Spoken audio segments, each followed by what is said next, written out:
నమస్తే ఫ్రెండ్స్. ఈరోజు వీడియోలో మనం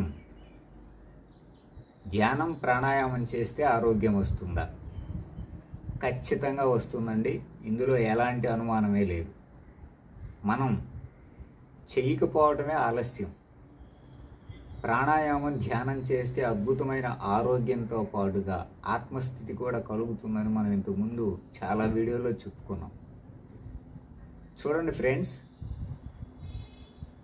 ఆరోగ్యం బాగా ఉంటే, మన శరీర ఆరోగ్యం బాగా ఉన్నప్పుడు మనం ఏదైనా చేయగలం. ఆరోగ్యం సరిలేకుండా రుగ్మతలతో బాధపడే వారికి 150, 200 సంవత్సరాలు బ్రతికినా కూడా వ్యర్థమే. కాబట్టి మంచి ఆరోగ్యం కోసం, మంచి ఆయుష్ కోసం, మంచి జీవన ప్రమాణం కోసం ధ్యానం అవసరం, ప్రాణాయామం అవసరం, అట్లాగే మంచి ఆహారపు అలవాట్లు అవసరం.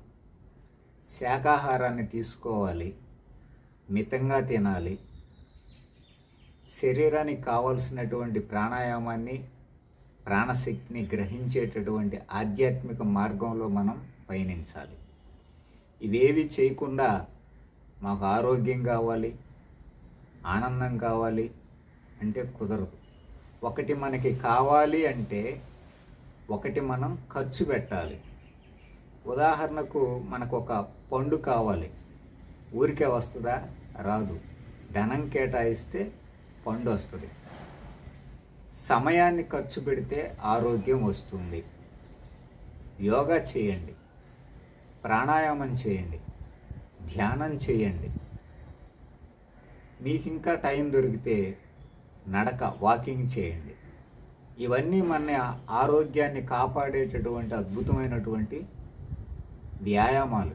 ఇవేవి చేయకుండా మేము తింటాం, మాకు ఆరోగ్యం కావాలి, అంత సమయం లేదంటే డబ్బులు లేకుండా ఎవడు ఫ్రూట్ ఇవ్వడు. కాలాన్ని వెచ్చించకుండా ఆరోగ్యం రాదు. ఏదైనా సరే మనకు ఒకటి కావాలంటే కొంత ఖర్చు పెట్టాలి. అది కాలమైనా, ధనమైనా, ఏదైనా సరే ధనాన్ని ఖర్చు పెట్టి కావాల్సిన వస్తువులు కొనుక్కోవచ్చు. సమయాన్ని ఖర్చు పెట్టి ఆరోగ్యాన్ని తెచ్చుకోవచ్చు. ఇది మన ఋషులు చెప్తున్నటువంటి మాట. పిరమిడ్లో ధ్యానం చేస్తే అద్భుతమైనటువంటి ఆరోగ్యం వస్తుంది. ఇది మన గురువు గారు ఎప్పటి నుంచో చెప్తా ఉన్నారు. కాబట్టి అందరూ ధ్యానం చేయండి, ప్రాణాయామం చేయండి, యోగా చేయండి, ఆరోగ్యాన్ని పదిలంగా కాపాడుకోండి. ఇంతకు మించి ఏ గురువు ఎవ్వరూ ఏం చేయలేరు. ముందు మనం సమయాన్ని వెచ్చించాలి, సమయాన్ని మన కోసం మనం ఖర్చు పెట్టుకోవాలి. ఇది ఫ్రెండ్స్ ఈరోజు వీడియో. నచ్చితే లైక్ చేయండి, షేర్ చేయండి, బెల్ ఐకాన్ యాక్టివేట్ చేసుకోండి, మన ఛానల్ని సబ్స్క్రైబ్ చేసుకోండి. జై శ్రీరామ్.